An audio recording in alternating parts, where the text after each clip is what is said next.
श्री जगन्नाथ जी की कथा। एक बार भगवान श्री कृष्ण सो रहे थे और नींद में उनके मुख से राधा का नाम निकला। रानियों को लगा कि वे प्रभु की इतनी सेवा करती हैं, लेकिन प्रभु को सबसे अधिक राधा जी की याद आती है। जैसे ही उन्होंने श्री कृष्ण के मुख से राधा जी का नाम सुना तो रुक्मणी जी के साथ अन्य रानियों ने भी रोहिणी जी से भगवान श्री कृष्ण और राधा रानी के प्रेम की कथा और ब्रज लीलाओं का वर्णन करने के लिए प्रार्थना की। उनकी प्रार्थना करने की वजह से माता कहानी सुनाने के लिए हाँ कर देती है, लेकिन यह भी कहा कि श्री कृष्ण और बलराम को इसकी एक झलक भी नहीं मिलनी चाहिए। निश्चय हुआ कि रोहिणी जी सभी रानियों को एक गुप्त स्थान पर कथा सुनाएंगी। सुभद्रा जी को पहरा देने के लिए मनाया गया ताकि वहां कोई और न आए। सुभद्रा जी को आदेश हुआ कि श्री कृष्ण या बलराम को स्वयं भीतर न आने दे। माँ कहानी कहने लगी। सुभद्रा द्वार पर तैनात थी।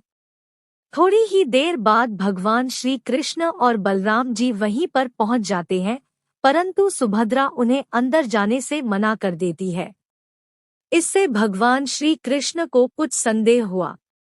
वह बाहर से ही अपनी सूक्ष्म शक्ति द्वारा अंतरंग माता द्वारा सुनाई गई ब्रज लीलाओं को आनंद पूर्वक सुनने लगा।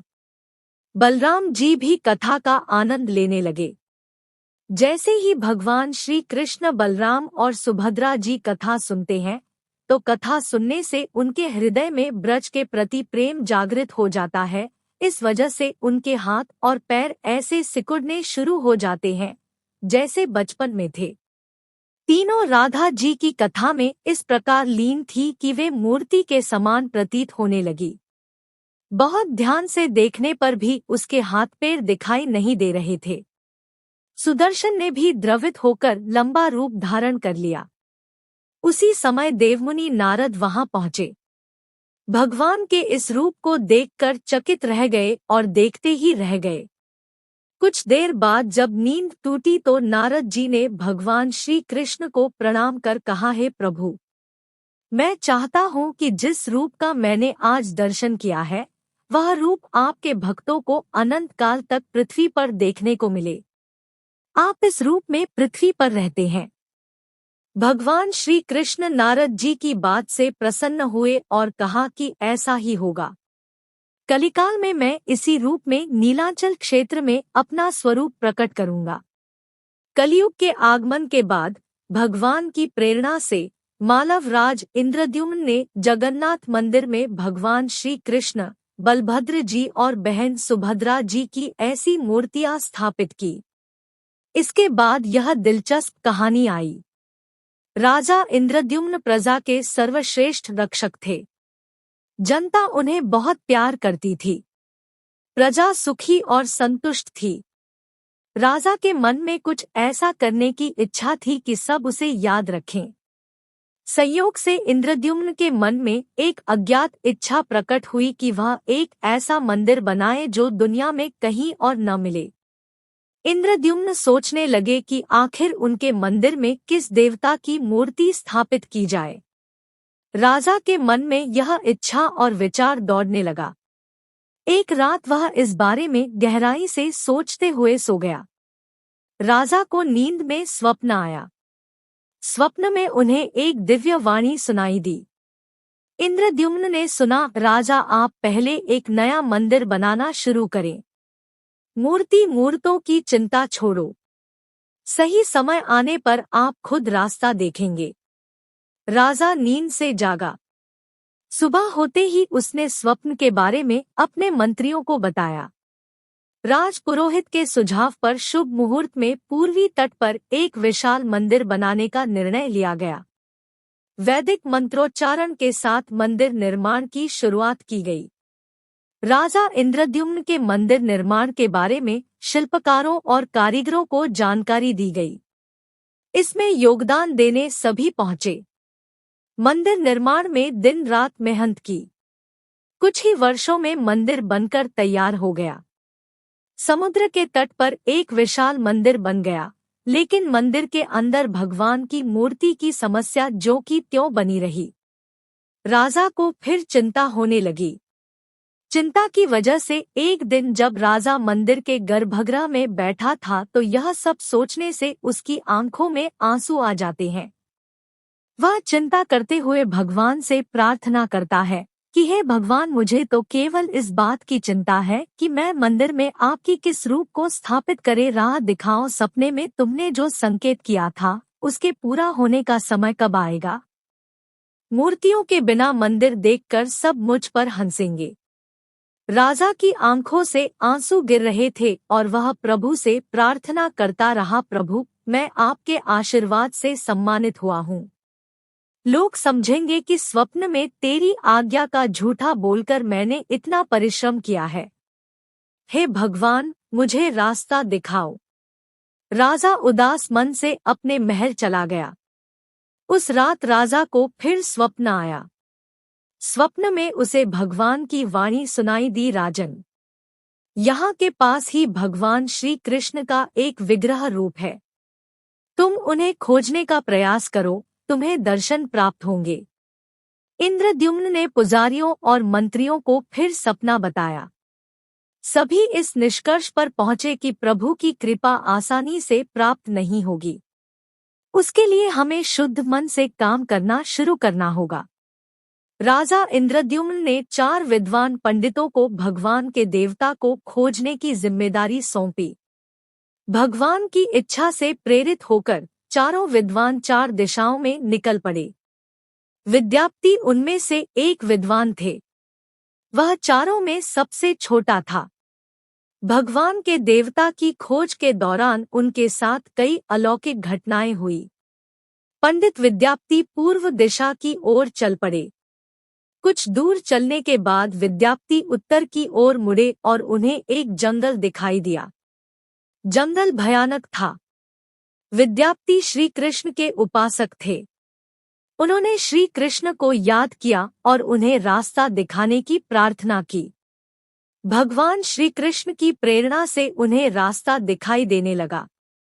वह भगवान का नाम लेकर वन को जा रहा था, लेकिन विश्वावसु ने लौटने का आदेश दिया। फिर उनकी आंखों पर पट्टी बांध दी गई और दोनों वापस लौट गए। लौटकर ललिता ने विद्यापति से पूछा। विद्यापति ने गुफा में दिखाई देने वाले अलौकिक दृश्य के बारे में अपनी पत्नी को बताना उचित नहीं समझा। उसने परहेज किया। यह पहले से ही ज्ञात था कि विश्वावसु श्री कृष्ण की मूर्ति की पूजा करते हैं।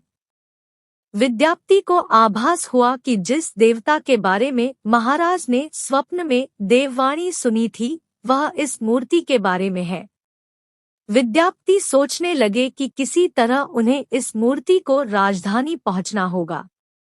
एक ओर वह मूर्ति को गुफा से ले जाने की सोच रहा था तो दूसरी ओर भील राज और उसकी पत्नी के विश्वासघात के विचार से वह परेशान था। विद्यापति धर्म और अधर्म के बारे में सोचते रहे।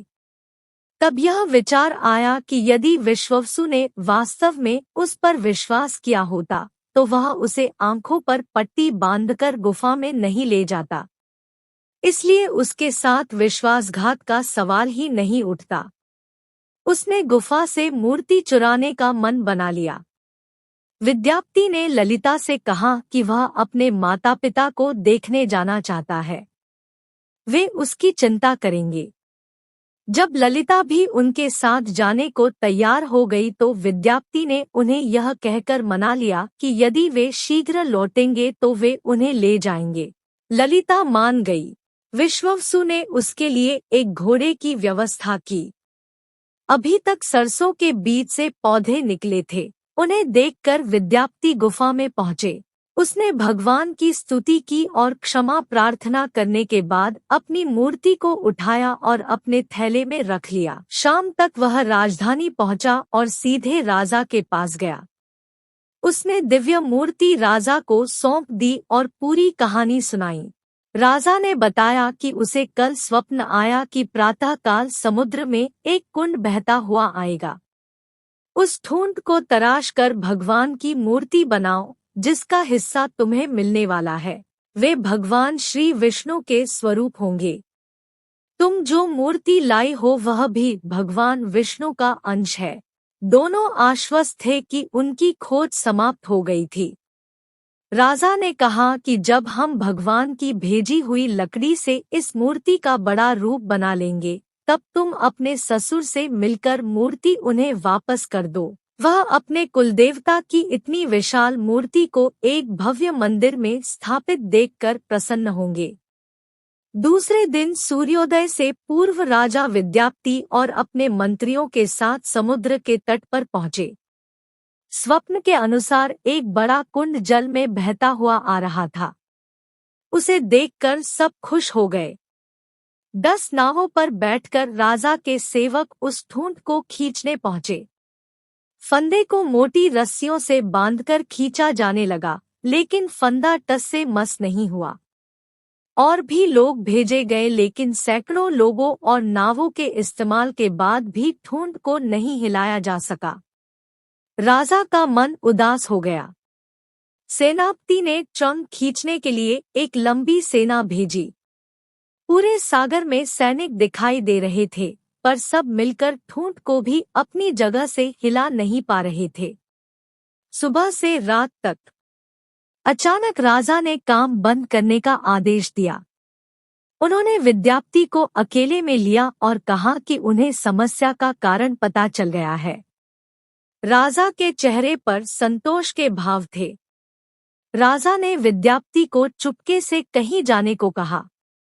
राजा इंद्रद्युम्न ने कहा कि अब भगवान की मूर्ति बनाई जाएगी। आपको बस एक काम करना है। भगवान श्री कृष्ण ने राजा को क्या संकेत दिया कि उसके सारे संकट समाप्त हो गए। राजा इंद्रद्युम्न भगवान की प्रेरणा से समझने लगे कि भगवान के देवता के लिए जल में प्रवाहित लकड़ी का ठूंठ क्यों नहीं हिला। राजा ने विद्यापति को बुलाकर कहा, जो दिव्य मूर्ति तुम अपने साथ लाए हो, जिसकी अब तक पूजा होती रही है, उसे तत्काल उनसे मिलकर क्षमा मांगनी होगी। इसे छुए बिना यह घुंडी आगे नहीं बढ़ पाएगी। राजा इंद्रद्युम्न और विद्यापति विश्ववसु से मिलने आए। पहाड़ की चोटी से राजा ने जंगल को देखा तो उसकी सुंदरता देखते ही रह गए। दोनों भीलों की बस्ती की ओर चुपचाप चलते रहे। यहाँ विश्ववसु अपनी नियमित दिनचर्या के अनुसार अपने कुल देवता की पूजा करने के लिए गुफा में गए। जब उसने वहां भगवान की मूर्ति को गायब देखा तो वह समझ गया कि उसके दामाद ने यह चाल चली है। विश्ववसु ने लौटकर सारी बात ललिता को बता दी। विश्ववसु पीड़ा से भरे घर के आंगन में गिर पड़े। ललिता अपने पति के विश्वासघात से दुखी थी और उसने इसका कारण स्वयं को समझा। दिन भर पिता पुत्री विलाप करते रहे। उन दोनों ने अन्न के एक दाने को हाथ तक नहीं लगाया। विश्ववसु अगली सुबह उठे और हमेशा की तरह अपनी दिनचर्या का पालन करते हुए गुफा की ओर चल दिए। वह जानता था कि भगवान की मूर्ति वहां नहीं है, फिर भी उसके पैर उसे गुफा की ओर खींचते रहे। ललिता और रिश्तेदारों ने भी विश्ववसु का अनुसरण किया। विश्ववसु गुफा के भीतर पहुंचे। जिस चट्टान पर भगवान की मूर्ति होती थी, उसके पास खड़े होकर हाथ जोड़कर खड़े हो गए। फिर उस ऊंची चट्टान पर गिर पड़ा और फूट फूट कर रोने लगा। उसके पीछे प्रजा भी रो रही थी। एक भील युवक गुफा के पास दौड़ता हुआ आया और उसने बताया कि उसने महाराज और विद्यापति को बस्ती की तरफ से आते देखा है। यह सुनकर सभी सन्न रह गए। वे गुफा से बाहर विश्ववसु राजा का स्वागत करने के लिए आए, परंतु उनकी आंखें अभी भी आंसू से भरी हुई थी। राजा इंद्रद्युम्न विश्ववसु के पास आए और उन्हें गले लगा लिया। राजा ने कहा, भीलराज, मैं आपका दामाद नहीं बल्कि आपके कुलदेवता की मूर्ति का चोर हूँ। उसने अपने महाराज की आज्ञा का पालन किया। यह सुनकर सभी सन्न रह गए। विश्ववसु ने राजा को गद्दी दे दी। राजा ने उस विश्ववसु को आदि से अंत तक सारी बात बता दी और कहा कि यह सब क्यों करना पड़ा। तब राजा ने उन्हें अपने सपने के बारे में और फिर जगन्नाथपुरी में समुद्र के किनारे एक मंदिर के निर्माण के बारे में बताया। राजा ने विश्ववसु से प्रार्थना की, भील सरदार विश्ववसु, आपके वंश के लोग कई पीढ़ियों से भगवान की मूर्ति की पूजा करते आ रहे हैं। आपकी मदद की जरूरत है ताकि हर कोई भगवान की उस मूर्ति को देख सके। हम इस दिव्य मूर्ति को भगवान द्वारा भेजे गए लकड़ी के लट्ठे से बनी मूर्ति के अंदर सुरक्षित रखना चाहते हैं। पुरी के मंदिर में अपने परिवार की मूर्ति स्थापित करने की अनुमति दे। अगर आप उस ठूंठ को छुएंगे तभी वह हिलेगा। विश्ववसु मान गए। राजा विश्ववसु को लेकर परिवार सहित समुद्र के किनारे पहुंचे। विश्ववसु ने स्तंभ को छुआ। उसके छूते ही कुंड स्वतः ही तट की ओर तैरने लगा। राजा के सेवक उस ठूंठ को महल में ले गए। अगले दिन राजा ने मूर्तिकारों और शिल्पकारों को बुलाया और उनसे पूछा कि इस ठूंठ से कौन सी मूर्ति बनाना शुभ होगा। मूर्तिकारों ने कहा कि वे पत्थर की मूर्ति बनाना तो जानते हैं, लेकिन लकड़ी की मूर्ति बनाना नहीं जानते। एक नए उपद्रव के जन्म से राजा फिर चिंतित हो उठा। उसी समय वहां एक वृद्ध आया। उसने राजा से कहा, इस मंदिर में भगवान श्री कृष्ण को अपने भाई बलभद्र और बहन सुभद्रा के साथ विराजमान समझो। यही इस नियति की निशानी है। राजा को उस बूढ़े की बात से तसल्ली तो हुई, लेकिन समस्या यह थी कि मूर्ति कैसे बनाई जाए। उस बूढ़े ने कहा कि मैं इस कला में निपुण हूँ। मैं इस पवित्र कार्य को पूरा करूंगा और मूर्तियां बनाऊंगा, किंतु मेरी एक शर्त है। राजा ने प्रसन्न होकर उसका हाल पूछा। बूढ़ा शिल्पकार बोला, भगवान की मूर्ति बनाने का कार्य मैं एकांत में करूंगा। मैं यह काम बंद कमरे में करूंगा। काम पूरा करने के बाद मैं खुद दरवाजा खोलकर बाहर आ जाऊंगा। इस बीच मुझे किसी ने नहीं बुलाया। राजा मान गया, लेकिन उसकी एक चिंता थी और उसने कहा, अगर कोई तुम्हारे पास नहीं आएगा तो ऐसे में तुम्हारे खाने पीने का इंतजाम कैसे होगा। शिल्पी ने कहा, मैं तब तक कुछ नहीं खाती पीती हूँ जब तक मेरा काम पूरा नहीं हो जाता। उस वृद्ध शिल्पकार ने 21 दिन तक अपने आप को राज मंदिर के एक विशाल कमरे में बंद कर लिया और काम करने लगा। अंदर से आवाजें आ रही थी। महारानी गुंडिचा देवी अक्सर हथौड़े और छेनी की आवाजें दरवाजे की आवाज सुनकर सुना करती थी। रानी हमेशा की तरह कमरे के दरवाजे के पास खड़ी थी। 15 दिन बीत गए थे कि उसे कमरे से आवाज सुनाई देना बंद हो गई। जब मूर्तिकार के चलने की आवाज नहीं आई तो रानी को चिंता हुई। उन्हें लगा कि वह बूढ़ा आदमी है, खाता पीता भी नहीं है, कहीं उसके साथ कुछ अनहोनी न हो जाए। व्याकुल होकर रानी ने द्वार खोलकर भीतर झांका। रानी गुंडिचा देवी ने मूर्तिकार को दिया वचन इस प्रकार तोड़ा। मूर्तिकार अभी भी मूर्तियां बना रहे थे, लेकिन रानी को देखते ही वह गायब हो गया। मूर्ति बनाने का काम अभी पूरा नहीं हुआ था। हाथ पैर का निर्माण पूरा नहीं हुआ था। देवताओं के शिल्पकार भगवान विश्वकर्मा स्वयं एक वृद्ध शिल्पकार का रूप धारण कर आए थे। उनके गायब होते ही मूर्तियां अधूरी रह गई। इसलिए ये मूर्तियां आज भी वैसी ही है। केवल उन्हीं मूर्तियों को मंदिर में स्थापित किया गया। और ऐसा कहा जाता है कि विश्ववसु उस छोटे बालिके के वंशज थे जिन्होंने गलती से भगवान श्री कृष्ण को मार डाला था, और भगवान कृष्ण भगवान के पवित्र अवशेषों की पूजा किया करते थे और इन अवशेषों को मूर्तियों में छुपा कर रखा गया था। ललिता और विद्याप्ति के सभी वंशज को दैत्यप्ति कहा जाता है और अब तक भी उनका परिवार पूजा करता है। दोस्तों, वीडियो अच्छी लगी तो हमारे चैनल को जरूर सब्सक्राइब करें, वीडियो को लाइक, शेयर और कमेंट करें। Thank you.